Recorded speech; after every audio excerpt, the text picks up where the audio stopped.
వస్తున్నాయి. కానీ నీకు ఓ మార్గాన్ని చెప్తాను. ఈ వ్రతం చేస్తే అన్ని పాపాలు నశిస్తాయి, నీ జీవితం మారుతుంది. గుణశర్మ ఆసక్తిగా అడిగాడు. ఏ వ్రతం గురువర్య? మహర్షి అంగీరసుడు వివరంగా చెప్పసాగారు. వత్స, మాస శివరాత్రి వ్రతం. ఇది పవిత్రమైనటువంటి వ్రతాల్లో ఒకటి. అయితే ఇది ప్రతి మాసం కృష్ణపక్ష చతుర్దశి తిథి నాడు వస్తుంది. ఈ రాత్రి భగవాన్ శంకరునికి అత్యంత ప్రీతికరమైనది. ఈ వ్రతం ఎలా చేయాలి? అతను చెప్తున్నారు. ఉపవాసం. ఆ రోజు పూర్తిగా ఉపవాసం ఉండాలి. కనీసం ఫలాహారం కూడా తీసుకోవద్దు, కానీ నీరు మాత్రం తాగొచ్చు. రాత్రి జాగరణ. సూర్యాస్తమయం నుండి మరుసటి రోజు సూర్యోదయం వరకు మెలకుగా ఉండు, నిద్రపోకు. శివార్చన. రాత్రంతా భగవాన్ శివునికి పూజ చేయి. సామర్థ్యం ఉంటే ప్రతి జాము ఒక్కో పూజ చేసుకో. సామర్థ్యం లేకపోతే ఒక్క పూజ కూడా చాలు. తరువాత బిల్వార్చన చేయి. బిల్వ పత్రాలు శివలింగానికి సమర్పించు. ధనవంతులైతే పాలు, తేనె, పళ్ళు సమర్పించవచ్చు. పేదవారైతే ఒక్క బిల్వ పత్రం కూడా చాలు. మంత్ర జపం.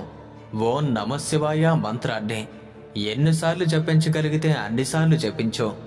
ఈ వ్రతం యొక్క ఫలితాలు ఒక్క మాస శివరాత్రి వ్రతం 1000 సాధారణ పూజలకు సమానం. గత జన్మ పాపాలు నశిస్తాయి. ప్రస్తుత జీవితంలోని కష్టాలు తొలగిపోతాయి. మనసులో భక్తి మరలా మొలుస్తుంది.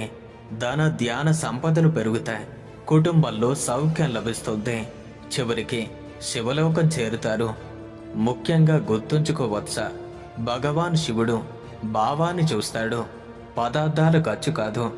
గొప్ప సంపద లేకుండా నిజాయితీగా చేసిన చిన్న పూజ కూడా ఆయనకు ఎంతో ప్రీతికరం. గుణశర్మ మహర్షి మాటలు విని గాఢంగా ఆలోచించాడు. నేనిప్పుడు చాలా పేదవాడిని. పూజకు సామాగ్రి కొనటానికి కూడా డబ్బు లేదు. కానీ ఈ వ్రతం చేస్తే నా జీవితం మారుతుందని మహర్షి చెప్తున్నారు.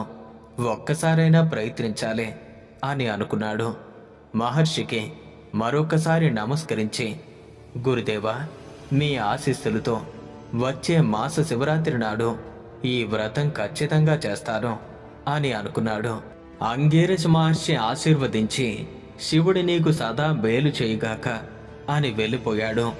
కొద్ది రోజుల తరువాత కృష్ణపక్ష చతుర్దశి తిథి వచ్చింది. గుణశర్మ ఉదయాన్నే స్నానం చేసి శివుణ్ణి స్మరించాడు. కానీ అతని స్థితి నిజంగానే ఘోరంగా ఉంది. ఇంట్లో ఎటువంటి పూజా సామాగ్రి లేదు.